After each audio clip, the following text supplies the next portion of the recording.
Is Joe Rogan a feminist?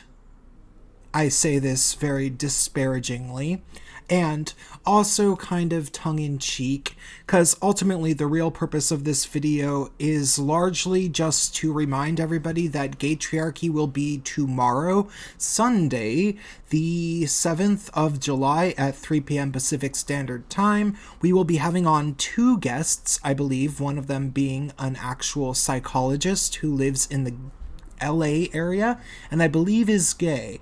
He has a YouTube channel, and he goes by the name of Dr. Patrick Lockwood. So tune in tomorrow at 3 p.m. Pacific Standard Time. Check that out. I'm not entirely sure if he is an MRA, but I want to talk about some MRA stuff, mainly having to do with Joe Rogan and him making some alarmingly feminist-sounding statements on 2 recent podcasts of his, and I just kind of want to go over it because, yeah, that bothers me. I'm a fan of Joe Rogan. I like him. I think he's funny. I think he's smart. I think he gets on great guests.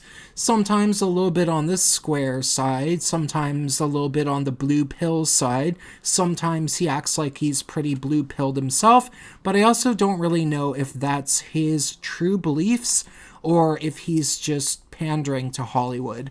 Because, if he didn't pander to Hollywood a fair amount, he likely wouldn't get so many great guests. So it's really important that he keeps his platform, so I can excuse a little bit of it. Like the time that he didn't want to out Justin Bieber's pastor, who is very likely his boyfriend. He pretended that this guy must definitely be straight and maybe is using Justin Bieber as a way to get women, when if you actually really look into the photos of the 2 of them together, it kind of appears that they touch each other a lot, like when they have their shirts off at the beach and things like that. So you gotta wonder.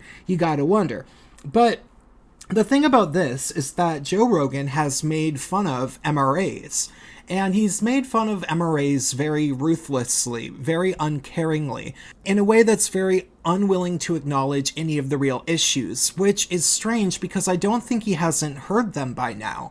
So the reason that I am thinking that he would do this is probably because he has a reputation as some sort of an anti-feminist comic, which is understandable because he's had beef with numerous feminists in the feminist blogging type sphere.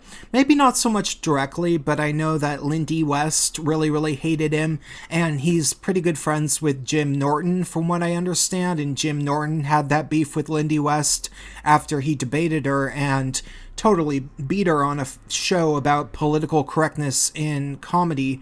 I think this show was called Totally Biased, and Jim, in terms of his actual arguments, wiped the floor with her. And then Lindy West went on a whole big crusade against comedy, and I think it ultimately stemmed from her being upset about being called fat on stage when she tried to do comedy. That's going to be my guess, because I'm positive that she did actually try to do comedy at some point. But I believe she was probably heckled one too many times and then got a job at Jezebel, and that was her revenge. So Jim Norton was taking a lot of heat, and Joe Rogan is in close proximity to him. And judging by Joe Rogan's guests, you would assume that he's fairly woke on male issues to a certain degree, but maybe he just can't say some things. That's fine. That would be fine. But it's not what he's not saying. It's what he is saying that's actually bothering me. And so, being that I'm a gay guy, and it'll be clear why I'm using my identity here, I figure that I have a little bit of light to shed on this situation. So first I'm going to play a little bit of the problem parts, all right? To say it in a way that makes people that were hesitant laugh, you know what I mean? Versus savages at 11:30 on a Saturday night that are hammered. Yeah, so Whitney Cummings' crowd wasn't into your anti-feminist They bit? laughed because the punchline was good, and I had a place to go with it, and the place to go was ultimately mocking men's rights activists. That was the real thing. Was the setup for that joke is I don't like anybody's into one thing, and I go, but what drives me the most fucking crazy is men's rights activists. I'm like, every men's rights activist I ever met, I just want to grab them and go, dude, we got them all. Yeah. We got all the rights. Yeah. We got them all.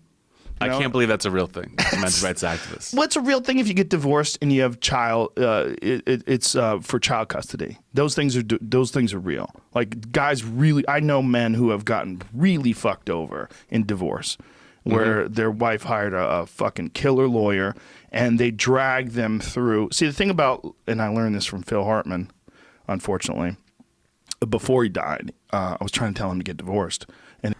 See, from there you can determine where Joe Rogan is coming from in having this one supposedly legitimate male issue that he's willing to discuss in terms of men's rights. He goes on to talk more and more about divorce court. He was good friends with Phil Hartman because they did this show News Radio together back in the 90s, right before Phil's wife ended up shooting him, which is a really terrible tragedy that happened. And it turned out that she was this horrible gold-digging psycho or whatever that was trying to get as much money as she possibly could from him. I'm not really sure too much about the details, but Phil Hartman was a very smart guy, so he must have been very ready for it. And then eventually she was just like, okay, fine, I'll just shoot you. I don't know exactly how it went. But yeah, I mean, if you're a guy in Joe Rogan's position, which ultimately this is selfish, but I'm not going to hold it against him too much. He still is coming from the perspective of who are the guys that I know? Who are the types of guys that I know? And it's going to be largely entertainment industry elites and maybe CEOs like Jack Dorsey and stuff. And so he can actually determine where the problems are just by talking to people, because from what I understand about the guy, I'm fairly sure his main source of political information comes from people that he talks to, which is fine because he's open-minded. I respect that, and I'm not going to hold it against him too much. But ultimately, it becomes a problem when he starts thinking that this is the only issue, is divorce court, because he knew Phil Hartman. Like, really? Really? Has nobody explained to you that there's female MRAs out there, that there's gay MRAs out there, that there's trans guys who are incredibly sympathetic with the men's movement to the point where some of them probably do self-identify as MRAs. I'm not sure how many, but they're definitely out there. I know some people personally who I think would probably put themselves in the MRA camp, and they are trans males, because of the fact that they just see the social issues from a first-hand perspective. So the idea that men have all the rights is completely absurd. But he goes, that wasn't a one-time incident. He had said something about 8 months ago. The one I just showed is from about 2 months ago, but I'll show that other one, all right? So there's pro-women people that don't give a fuck about women. They're bullshit artists. Absolutely. They're supposed feminists when they're just narcissists. There's a lot of that out there. There's men's rights activists that really only care about finding this way into a group of people where if you have their support, there's just a large conglomeration of them and you can sort of take them in as your fans. Do you feel like it. Do you feel like that died down a little bit, the men's rights activist thing? Yeah. Yeah, I feel like there were maybe 3 years ago it was very big, and then now it's kind of tapering off. I have a bit about it. Yeah, you got a lot of shit from them, right? Didn't they? What shit? Having them be upset at me, I don't give a fuck. But my bit was that every men's rights activist I ever met, I just want to grab and go, dude, we got them all. Shut the fuck up. We run everything. Well, or almost everything. The whole idea is that not that I don't think men should have rights, but it's just we've got them. Yeah. And that my thing in the bit was, what if women started paying attention to the things men actually did? When they started going, hey, we just realized you guys caused all the war. Every single war ever. And That's a like, good if you point, imagine yeah. if women caused all the war, we'd be Yeah. like, whoa, we gotta kill these fucking crazy bitches. All they want to do is go to war. They're like, This was in your most recent special, Yeah, right? yeah, That's yeah. great. And And that's there well was- thought out. there were some of them that were upsetting me, but like that's a pretty bulletproof argument. Like You're right. the only men's rights argument that's legitimate is divorce laws. Sure, I agree with that. In when it comes to alimony, and when it comes to child support, and when it comes to child custody. So, Joe, I do suspect that you know that you're kind of full of crap. I suppose. I like to believe that because you're a smart guy. But the idea that it's only family court... I mean, sure, I suppose one of the more egregious examples is vaguely related to family court. Not really, though. The Duluth model of domestic violence jurisdiction, I guess is the word for it. The fact that in most situations of domestic violence all across the Western world, in something like 39 states and Canada, the UK, probably all sorts of other places, like I assume Australia, etc. If a man calls the cops on his wife who's beating him with the frying pan, trying to stab him or something, he will get unanimously arrested simply because they use gender bias as the be-all and end-all in immediate conflict resolution. So that is a literal right that men don't have. Now, that's not divorce court. That's not family dynamics after the fact. That's not alimony. Yeah. Apparently those are the only things that Joe will acknowledge are actual legitimate men's rights issues. But, that's definitely not where it stops. And I think that gay MRAs and female MRAs are particularly in tune with these things because of the fact that we primarily end up thinking about the issues that don't necessarily only have to do with being in relationships with women, I will say that there's a definite tendency, probably the predominant way that guys become MRAs is after a messy divorce. I assume that is over 50%. And so, yeah, you do end up with this unfortunately somewhat accurate stereotype of men who have been scarred by bad relationships with women and the way that the legal system has dealt with their situation with a woman. And they end up becoming fairly bitter by the whole experience. And so it's easy to dismiss those guys. It's easy to just say, oh, you're just angry and you can't get laid and everything. And they do. And it's really a shame that feminists have that because it's missing the point entirely, but they have that way of dismissing it. But as gay MRAs and female MRAs, we have a little bit more of a propensity to look at things like, okay, this is just a basic one, but, females can choose to kill the human organism that lives inside them. No questions asked for any reason at all. It's her body, she can do that. Males, more commonly than not, have their genitals mutilated at birth, and it's completely condoned by the state. It's perfectly legal. People even think that it's better, and they're so used to this that it never occurs to them to realize how epic of a human rights violation this would be, even in comparison to the quote-unquote human right that women have, which is freedom of killing their baby, freedom of abortion.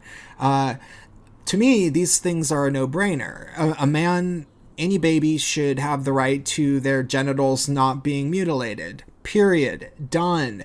That is the first and foremost thing. And then you can later negotiate whether or not you could kill your unborn human organism that is growing within you.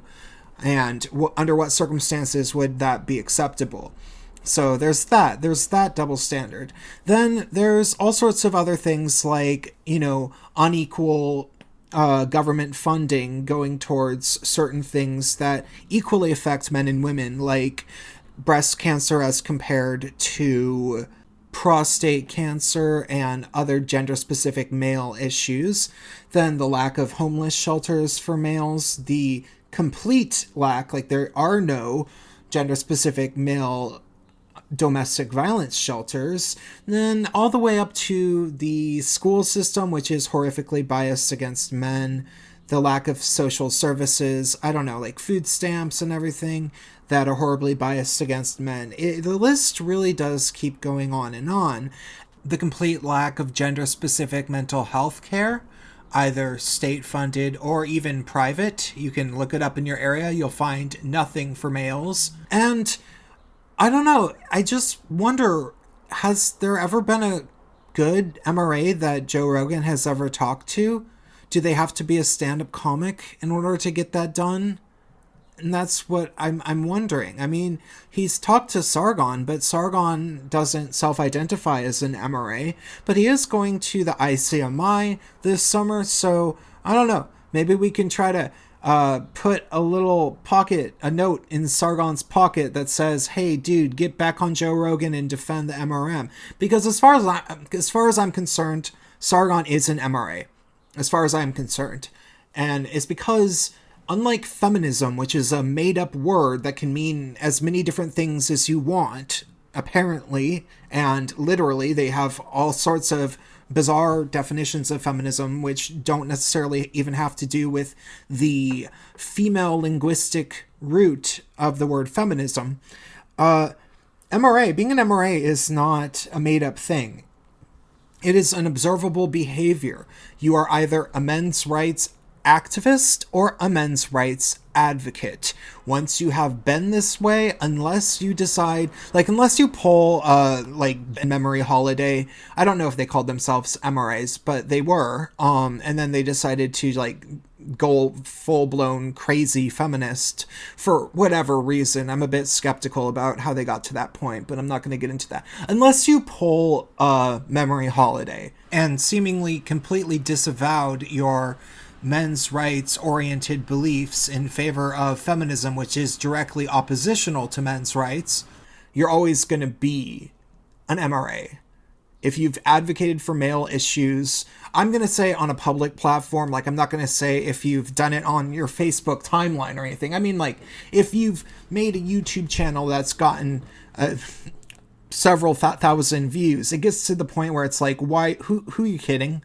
Who are you trying to pretend to that you're not an MRA, that you're not a men's rights advocate? And that's what I did. I eventually just came out of the closet because I didn't want to be a liar. And so I think that somebody got to get on Joe Rogan and set him straight, because, maybe if there was a really witty, charming, charismatic guest, he would be able to go on air and he would change his mind in front of everybody, the way that Dave Rubin did when Larry Elder explained to him that there isn't systemic racism or whatever that everybody talks to, even though I think that that's the only time that Dave Rubin really did that, and now he gets to brag about it forever. I think maybe somebody could do that, get Karen Strawn on or get Sargon on. And eventually that type of a thing could happen with Joe Rogan. And it would be awesome because, as far as I'm concerned, he has all the makings of an MRA, aside from not really knowing that much about the issues, because he's always stoned and doing DMT or something. All right. See you tomorrow, 3 p.m. PST, Sunday, here, this channel for Gaytriarchy.